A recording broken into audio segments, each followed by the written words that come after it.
یہ جو القسطاس العدل بالرومیہ ہے، یہ کیا ہے؟ علمی بات تو اپنی جگہ، میں اس لانے کا عوامی جواب سمجھانا چاہ رہا ہوں۔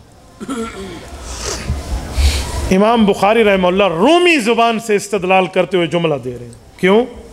رومی کا کیا؟ ہمارا تو لیے قرآن اترا ہے، وہ تو عربی ہے، آپ رومی زبان پر پہنچ گئے ہیں، وجہ کیا بات ہے؟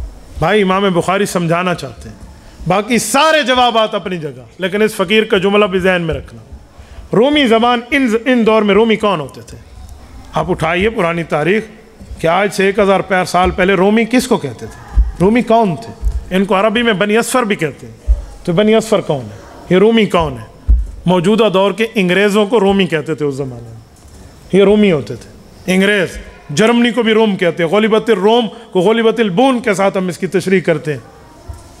تو یہ جو ہے، تو امام بخاری پھر انگریزوں کی بات کیوں لائے ہیں؟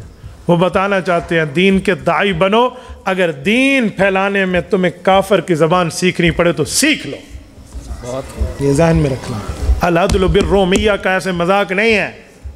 امام بخاری عربی زبان دوسرے مذہب والوں کی زبان میں سمجھانے کی ترغیب دیتے ہوئے غیر مذہب کی زبان لائے، یہ العدل بالرومیہ۔ دوسری زبان میں بھی آپ دین کی تشریح کر سکتے ہیں، آپ سمجھا سکتے ہیں۔ اللہ نے آپ کو قدرت دی ہے انگلش پہ، فرینچ پہ، چائنا پہ، کسی اور زبان پہ، سنسکرت پر۔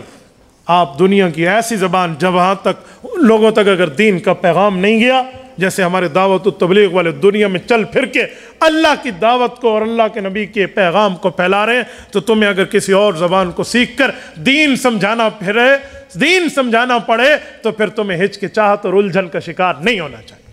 یہ العدل بالرومیہ سے آپ کو اور مجھے سبق ہے۔